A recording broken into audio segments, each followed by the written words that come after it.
bonjour Madame Veuillon. Bonjour Alors, Monsieur le Marquis. Ça va bien? Oui, vous? Ça va? Mais oui, ça va. Oui. Bon. Le temps, il a l'air de vouloir quand même se Oui, remettre. en bas, ça hein. va se lever. Oui. Madame Veuillon travaille 5 jours par semaine dans le parc de la Bourdonnais, un de ces vieux domaines dont les propriétaires sont les mêmes depuis des siècles.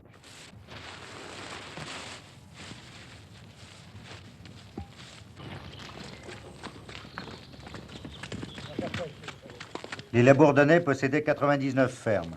Depuis la Révolution de 1789, la loi n'autorise pas en effet d'en avoir 100. À cause des partages et pour maintenir le domaine, les héritiers se sont constitués en société familiale.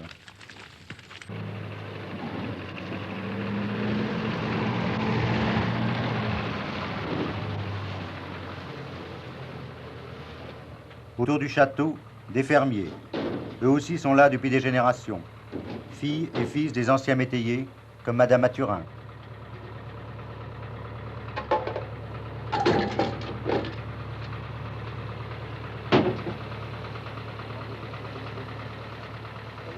Il paraît que le lait vient de augmenter. Vous savez quelque chose? Non, d'accord. Faudrait y Non. parler. Bon, on verra ça. Oui. Bon, à demain. Sur 1 200 000 paysans, exploitant moins de 20 hectares, ils sont 300 000, peut-être plus, à vivre ainsi comme autrefois autour d'un château. L'évolution du monde, les crises sociales, les révolutions techniques n'ont pas entamé un ordre apparemment immuable.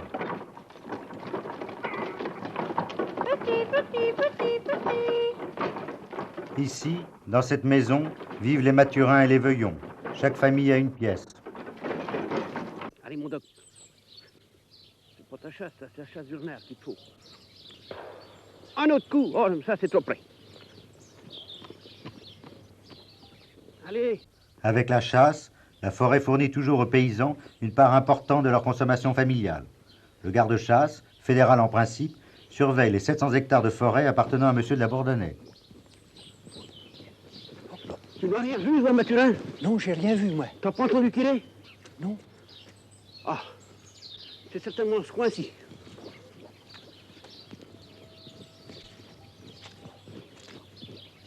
Je ne crois pas que c'est des bracos. Ça doit être les neveux de monsieur le marquis de la Bourdonnais qui sont en vacances. Mais vous-même, vous avez été braconnier en étant jeune, je crois. Ah oui, j'ai été chasseur et j'ai été braconnier. Et je n'ai jamais été pris. Jamais. Non, je n'ai jamais été pris. Ouais. Et vous aimiez ça, braconner? Ah oui, oui. C'est pour ça que je me suis décidé plus tard à être garde-chasse.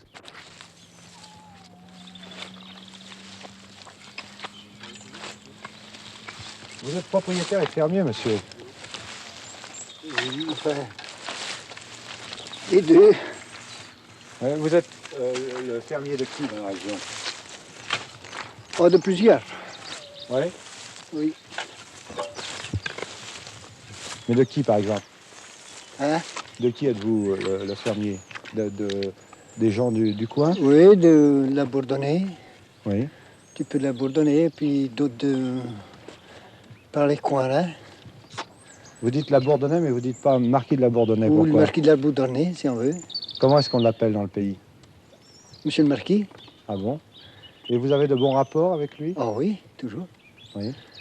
Dis donc André, qu'est-ce qu'il reste à faire aujourd'hui? Il reste encore les box des étalons à faire, monsieur le marquis. Ah bon? Oui. Eh bien alors, je crois que c'est le moment d'aller les faire maintenant. Hein? Oui, monsieur le marquis. Oui. Bon. Ah, dis donc Jean. Oui. Bon, ben on va le rentrer.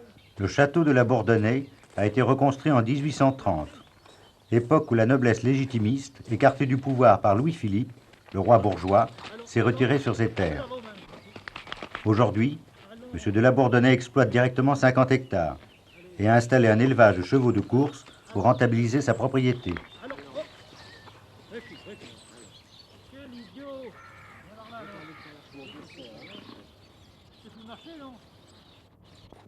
Comme nous avons l'appui du Sauveur, et sous notre commandement, nous osons dire: Notre Père qui es aux cieux, que ton nom soit sanctifié, que ton règne vienne, que ta volonté soit faite sur la terre comme au ciel. Donne-nous aujourd'hui... Par un privilège très ancien, la Bourdonnais possède sa chapelle privée. Comme nous pardonnons aussi à ceux qui nous ont offensés, et ne nous soumets pas à la tentation, mais délivre-nous du mal.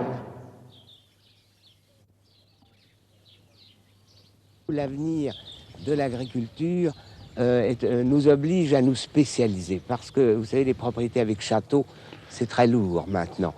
Et nous nous sommes lancés dans l'élevage du pur sang. C'est un élevage qui est une spécialité, comme d'autres se sont lancés dans le porc ou dans la viande, l'élevage bovin pour la viande. Et ici, eh bien, depuis quelques années, nous faisons l'élevage du pur sang. Voici des poulinières, nous avons des yearlings, et à la fois nous vendons des produits, d'autres fois nous faisons courir pour essayer de maintenir le prestige de notre haras. On gagne certaines fois, on perd d'autres fois. Le tout, c'est de gagner avec humilité et de perdre avec le sourire, je crois.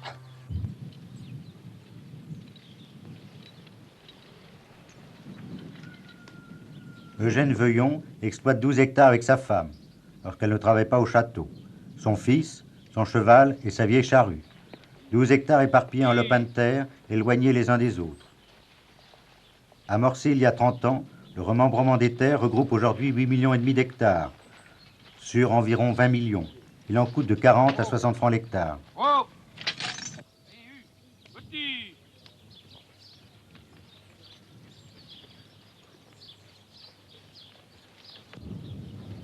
Votre fils travaille toujours avec vous? 15 jours, une semaine d'école tous les 3 semaines. Alors, Oui. 15 jours à la maison, alors 2 semaines d'école. Quel genre d'école? L'école familiale de Carentoire. Qu'est-ce que c'est l'école familiale de Carentoire? C'est l'agriculture, quoi. Si vous n'aviez pas ce fils, comment vous feriez là? C'est-à-dire, je ne pourrais pas prendre un ouvrier à cause des assurances sociales. C'est-à-dire, ça serait rentable. Mais comme je ne pourrais pas le payer, alors c'est pas la peine de le faire.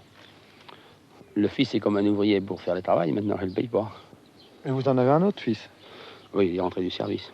Ah bah lui, il va travailler à Paris. Maintenant, il attend toujours une place depuis l'entrée du service, il y a 4 mois.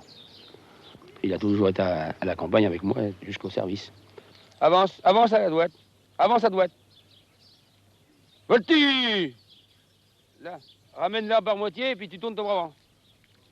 Voilà, mais alors, mon travail, je fais des tournées de garde surtout les jours fêtes et les dimanches, quoi. Alors, pour surveiller les parce qu'on a 2 jours de chasse, le dimanche et le jeudi. Alors, les autres jours, c'est interdit, quoi. Alors, chasseurs ou braconniers, ils n'ont pas le droit de circuler sur le terrain, quoi.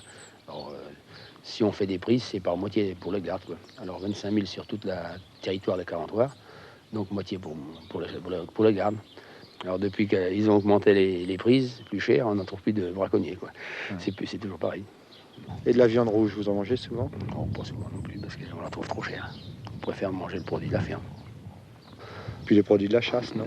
Les produits de la chasse aussi, oui. Le gibier, le perdrix, le lapin et le lièvre, quoi. Tout ce qu'on peut tuer dans le courant de l'année. C'est très important, la chasse? Oui, c'est très important, surtout. Comme cette année, j'ai dû faire 25 lapins environ, alors on les mange. 5-6 lièvres, quoi. Les fermiers, quand ils ont un bail, comme vous, il a le droit de chasser sur ces terres? Oui. Les nobles, alors, des fois, ils prennent des fermiers qui ne chassent pas, quoi. Ils préfèrent prendre des fermiers qui ne chassent pas en priorité, quoi. Ouais.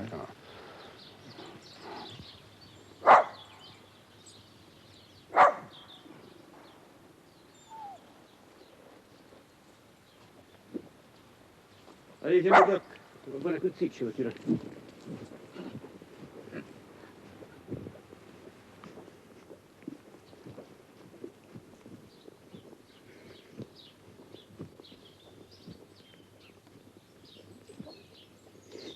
Oui, il y a beaucoup de châteaux dans le secteur. Dans le secteur, oui. Si on va sur Bince, tu as Monsieur de Piogé, Monsieur de Saint-Germain, chez Monsieur Dragnel, Monsieur Dragnel auprès du camp de Cotidan. Ah, encore, oui. Ouais. À la Ratet, chez Madame de la Flèche. Ah, bah oui. Monsieur de Jacquelin, le lieutenant de Louveterie, là, à la guerre. Ouais, Celui ouais. qui est le lieutenant de Louveterie de notre secteur, je suis obligé de le connaître. Ah, bah oui. Chasse à court, d'ailleurs. Bah oui. Oui. Alors, je le rencontre de temps en temps, je l'ai encore rencontré à dire l'autre jour. Ah bon? Oui. Oui. Bien. Parce que sur le Carentoire, il y a monsieur et puis madame de Careil. Encore, oui. Guichardet. Ouais, ouais. Ces propriétaires dont vous parlez, comme le marquis de la Bourdonnais, sont des gens qui sont depuis très longtemps dans le pays. Ce sont des gens du pays. Ah, ce sont des gens du pays. Ah, oui. Oui, oui, ce sont des gens du pays. C'est la vieille noblesse du Morbihan, Ah, en oui, Bretagne. oui. Est-ce que vous avez l'impression que vos rapports avec eux ont changé ces dernières années? Ou est-ce que c'est toujours la même chose? Oh, c'est toujours... C'est toujours pareil, ça change pas. Rien ne change. Pas avec moi de jour.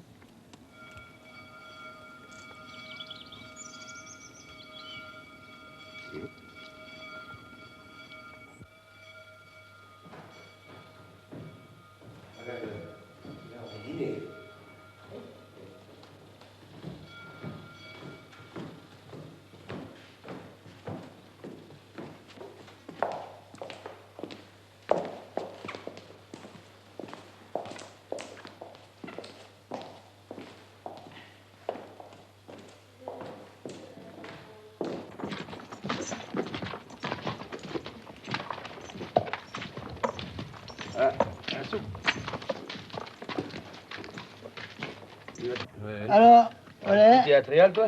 Oui, j'étais à Triel. Alors, on a été voir le roman, là, pour en finir. Alors, ça a l'air d'aller. Oui. Oui. On a été obligé d'accepter de ce qu'ils nous ont fait. Le terrain est aussi bon comme avant. Ben, ça... Peut-être pas, mais enfin, ça peut aller, quoi. Oui. Il est bien obligé d'accepter Bah oui, faut qu'ils l'ont mis, quoi. de ce qu'ils nous ont mis, quoi. Oui. Voilà. C'est... Oui, il n'y a pas trop de landes, quoi. Ils n'ont pas remis trop de Ah, friches. ben non. Ah, il y en a qui se plaignent. Il y en a qui se plaignent, qui ont de la lande. Il y en a qui n'en ont à leur porte, puis ils ont un petit carré de lande et ils se plaignent encore. Ils ont tout à leur porte, puis ils se plaignent encore. Alors, tu vois, hein, faut pas se plaindre pourtant. On est obligé d'admettre tel que c'est fait. Content ou pas content, c'est ça. Où c'est qui t'ont mis ça? Et enfin, ils l'ont mis ça un petit peu en tirant sur le coin de la forêt là-bas, quoi. Pas où c'est le meilleur, Sur quoi. le couchant. Sur le couchant. Regarde, je crois qu'il est blessé. Vous l'avez, là? Hey! Ah! Ça y est!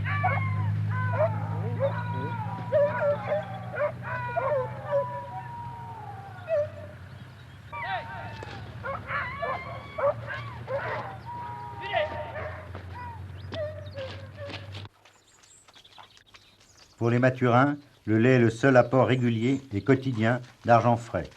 Mais c'est aussi un esclavage quotidien.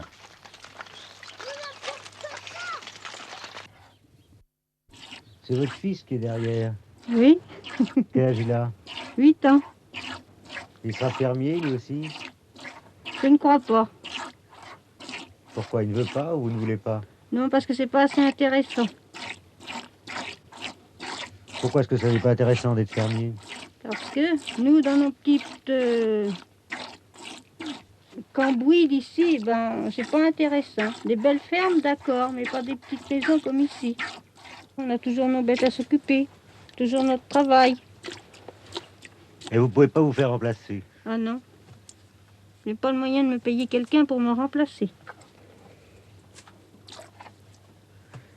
Jamais je ne sors, jamais je vais au cinéma, jamais. Jamais aucune distraction. On est peut-être appelé à disparaître parce qu'on n'en fait pas assez. Vous voulez dire que votre exploitation est trop petite? Oui. Et qu'est-ce qui vous empêche de l'agrandir? Il faut trouver de la terre pour l'agrandir. On n'y a pas pour le prendre. Combien est-ce qu'une ferme comme la vôtre rapporte dans l'année?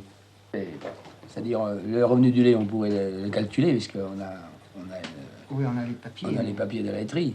Maintenant, autrement, on vend en cochon, on vend en veau, mais on compte, c'est-à-dire, on sait à peu près quand même si on voulait calculer, quoi. Mais on ne le calcule jamais, quoi. C'est-à-dire, ça peut jouer de 500 000 à 1 million, certainement, en principe. Est-ce que vous appartenez à un syndicat? Ben oui. Quel syndicat? Je ne peux même pas vous dire parce qu'on est syndiqué, mais par qui, je ne sais même pas. Je sais que je paye toujours pour le syndicat. Mais est-ce que vous avez le sentiment d'avoir mieux vécu, par exemple, en 69 qu'en 49? Tout ça, c'est à peu près pareil. Oui, tout juste. tout juste. Vous n'avez pas de tracteur. Non, Pourquoi vous n'avez pas de tracteur? parce que je ne peux pas m'en acheter un. Et le crédit agricole? Le Crédit Agricole, il ne me prêtera pas d'argent parce que j'ai pas de terre assez pour, ni de bêtes pour Le crédit pour agricole. fausser, si encore il y avait quelque chose. C'est le pognon qui manque, sans ça, il y a eu un tracteur d'acheter. Oui. Hein? Si tu veux. Est-ce que vous avez le sentiment que des gens comme le marquis de la Bourdonnais, vous les fermiers locataires, vous appartenez à un même monde? Ah oui, Oui. de toute façon. C'est-à-dire. Bien, voyez-vous, la terre de la Bourdonnais, c'est l'endroit où je suis né, et c'est là quand même que remontent tous mes souvenirs de jeunesse, les plus belles années de mon enfance. Et puis, c'est quand même tout le passé de ma famille qui remonte à de nombreuses générations, des centaines d'années quand même que ma famille a vécu à la Bourdonnais. Et j'ai ressenti quand j'étais loin ce souvenir que représentait pour moi ce coin de Bretagne. Et puis, voyez-vous, c'est là que j'ai tous mes amis. Les familles de fermiers qui nous entourent sont aussi sur la terre de la Bourdonnais depuis des générations. Eh bien, c'est quand même tout un patrimoine qui fait que ces familles amies, notre famille, nous faisons un bloc de terriens. Aussi, quand il m'arrive d'entendre évoquer ce problème de la lutte des classes, eh bien, je vous avoue que j'en frémis d'horreur. Parce que dans notre monde rural, c'est incompréhensible qu'on puisse ainsi lancer cette semence de haine alors que nous avons tous les mêmes problèmes, peut-être évidemment à des degrés différents, mais nous sommes quand même tous faits pour résoudre le même problème, celui de la terre. Qu'est-ce qui va se passer maintenant, ici, dans votre ferme, dans les années à venir? Ben, je vous dis, il faudrait se grouper, ça, il n'y a rien à faire, il faudrait un groupe. Oui. Voilà, de façon que le matériel y serve, qu'il y aura un matériel voulu, tout ce qu'il faut en faire pour l'exploitation qu'il y aura à faire, et puis que ça serait fait avec tout ce matériel-là sur une grandeur, moi je ne sais pas, mais peut-être plus de 150 hectares. Oui, c'est-à-dire qu'il faut être nombreux et se grouper. Voilà. Et pourquoi? Et qu'est-ce que vous pensez, vous? Ce serait certainement valable, puisque, c'est-à-dire plus il y a grand et plus ça rapporte, il n'y a pas de doute. Oui. Et de ne pas essayer par soi-même, c'est pas possible. C'est inutile, c'est zéro ce qu'on fait là. Mais il faut bien se le mettre dans l'idée. Est-ce que vous n'auriez pas peur, en vous groupant, de perdre la direction de votre petite entreprise? Ah si, automatiquement. C'est de ça que vous avez peur? Non, mais de toute façon, ça serait automatique de perdre la petite exploitation. Mais est-ce que ce n'est pas ça qui vous inquiète, qui vous empêche de vous grouper? Non, c'est-à-dire on n'a pas l'occasion de le faire, c'est surtout ça. C'est que vous ne voulez pas. Et puis c'est tout. Dans l'argent qui est consacré à la ferme, il n'y a jamais une somme qui vous est consacrée à vous et à votre ménage? Jamais. Oui. Comment est-ce que vous comptez dans la vie? C'est-à-dire, voyez-vous, moi je ne gère pas mon argent. C'est mon mari qui l'a entre ses mains. C'est lui qui gère, mais il me répond toujours quand je lui laisse à comprendre que j'ai besoin de quelque chose. Écoute, débrouille-toi toute seule si tu veux. Alors comme je n'ai que mes allocations libres dans ma main, que voulez-vous que j'arrive avec des allocations de 2 enfants? Alors voilà pourquoi que je me suis décidée d'aller travailler ailleurs et que je travaille donc au jardin de la Bourdonnais.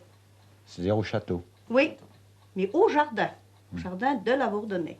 Combien vous gagnez? 180 francs de l'heure. Oui.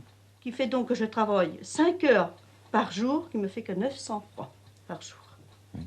Et encore, attendez, je ne travaille pas le lundi ni le samedi. On a l'impression que votre femme est plus révoltée que vous, qu'elle est plus violente. Oui, parce que je souffre. C'est pas moi qui te suive, alors... hein? Oui. Bon, eh bien, écoutez, vous allez leur... Oui.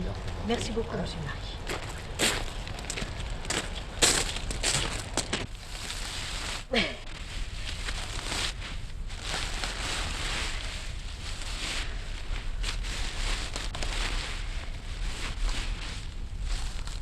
Est-ce que vous croyez que... Est-ce que vous avez le sentiment qu'entre vous et les autres, les gens de la ville, les gens qui travaillent dans une industrie, les ouvriers, il y a un fossé? Ah oui, un ouvrier est plus heureux que nous à la campagne, parce qu'il a une paye assurée, tandis que nous, on ne sait jamais si on a une paye assurée, parce que dans la campagne, il risque une chose, qu'on peut perdre une bête, on peut perdre n'importe. C'est-à-dire, aujourd'hui, on dit on aura un veau, et demain, il peut être mort. Alors donc, sur que, mettons 30 ou 40, 50 000 francs qu'on veut compter, ça peut être perdu dès le jour, quoi.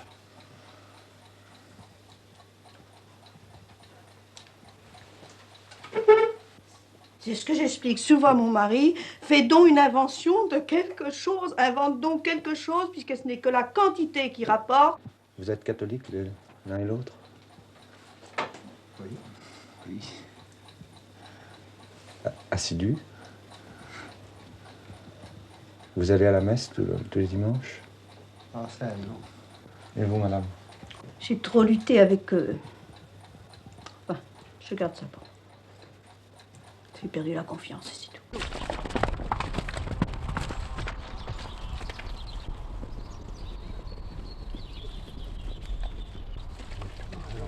Allez, lâchons.